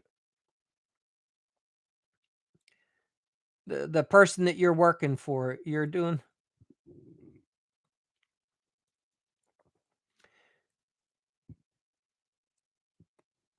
so. But yeah, that's pretty cool. I'd like to You'll have to share what you're learning, and how to help get more results, to how you can help be found, I guess, quicker on Yelp. Helen, I come on live every day. Uh, Jay Allen would tell you that I'm usually on a little bit later than I would like because so no, it's generally in the evenings. If you're following the account, you'll get an alert. Um, the best way for me to answer it, I'm not as it's generally at night. Um, I don't know how does that help? But yeah, I'm on most nights.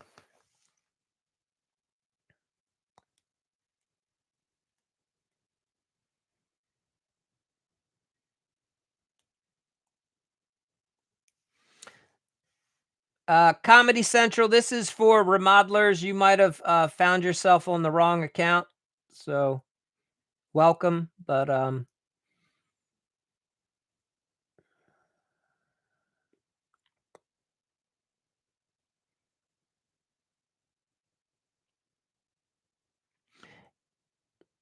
yeah, exactly, Goat. You're probably right, probably a bot. Yeah. So Helen J. Allen, he's got an amazing company that he's running. He's on here quite a bit. Um, they're doing he's running an amazing plumbing business in Texas.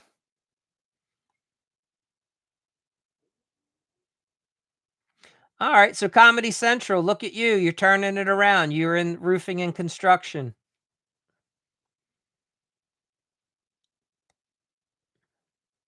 All right. So here's the Comedy Central. I appreciate you coming in. How can you contribute for all of us? Like um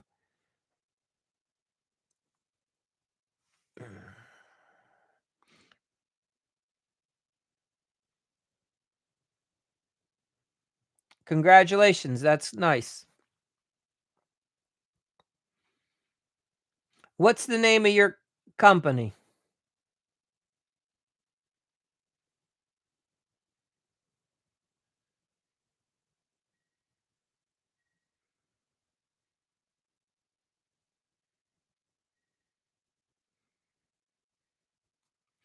So,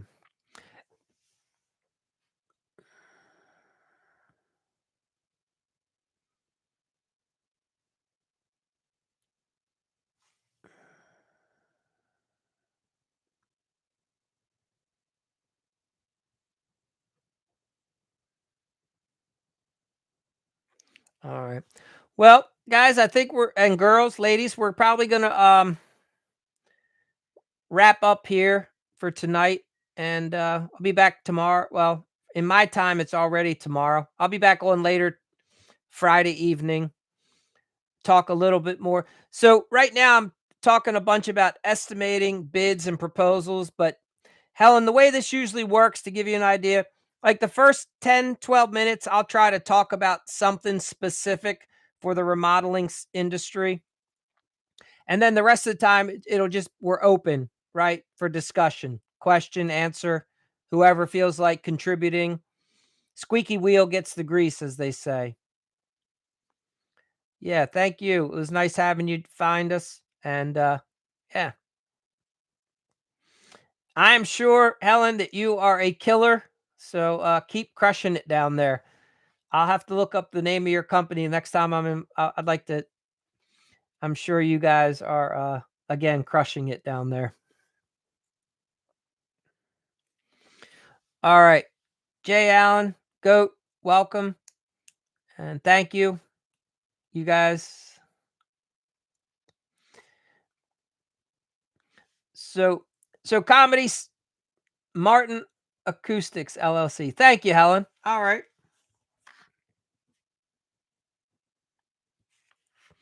At some point, you'll have to share how you ended up becoming the owner. I think that would be an interesting story to hear.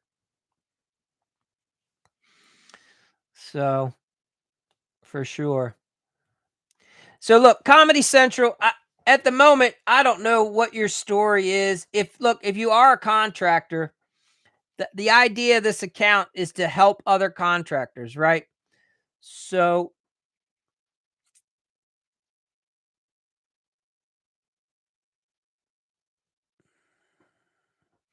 at the moment, I don't know if I can trust Comedy Central.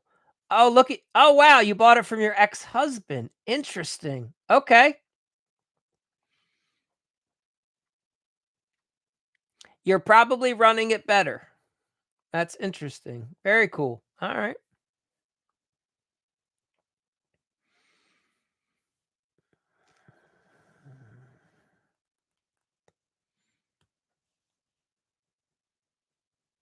Yeah. Yeah, Jay Allen, you know, you're on here frequently. So Helen, one thing that's really neat, every live tends to sort of go off in its own direction at some point. And what I mean is you happen to be here tonight, you share a little bit about your business from Florida. We'll have the other night we had somebody from San Diego, then maybe we have some the other night we had somebody from North Carolina. It gets, you know, you're always learning a little bit. So that's all right, goat. That happens. But what's amazing is there's so many people in this industry that are doing well. And you know, don't believe all the negative buzz out there.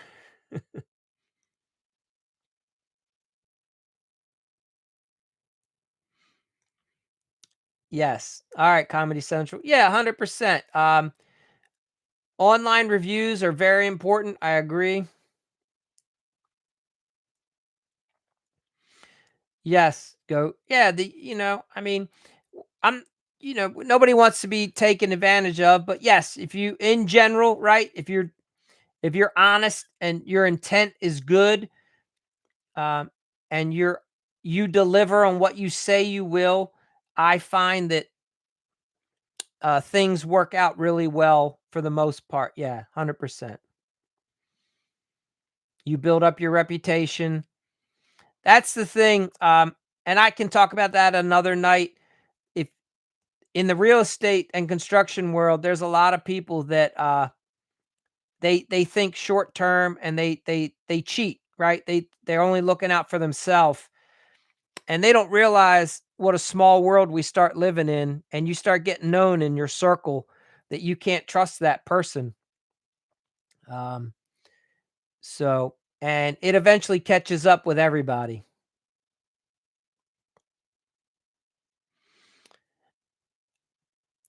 Y Yeah, I mean, Comedy Central, I hear what you're saying.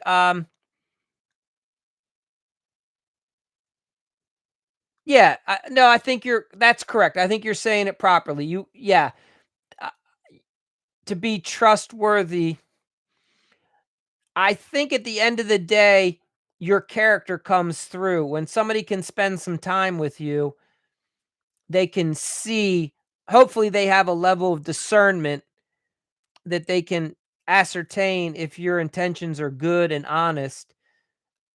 And unfortunately, there are some people, con artists, that are experts, right, at that deception. But often I think people get that weird feeling in the back of their head when that's going on, but they ignore it. So,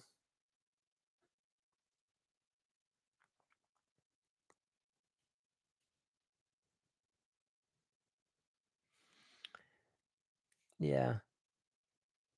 Yeah, Jayon. I think you're Jayon, like, your approach is perfect, Jayon. You should be writing a book about it. The whole way you approach your customers, you and your and Bonnie, like your mindset, the way that you connect with the homeowners, you literally should make notes, and you guys should write a book on the way that you value the homeowner and the way that you approach business. You guys have a foundational model for it. It's perfect.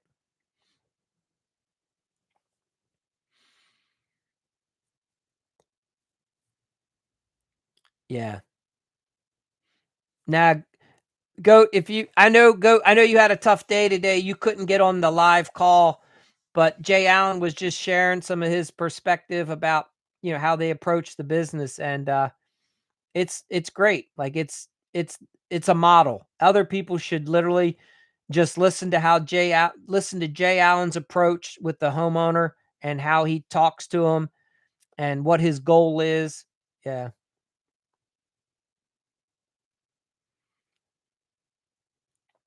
So very cool. All right. I keep telling you guys I'm done, and then I get onto another tangent.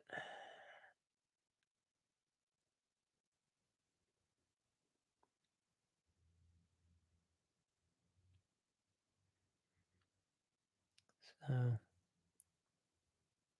Goat, have a nice night. Jay Allen, as always. Helen, thank you. It was nice meeting you. And Comedy Central. All right. I guess you are a little more legit than I was initially thinking. So welcome. Uh, and yeah, if you guys follow the account, you'll get notified when I go live. They tend to be at night. Tonight was a little bit later than usual. Tomorrow being, or when for Friday night, it will be earlier. You guys have an awesome time. See ya.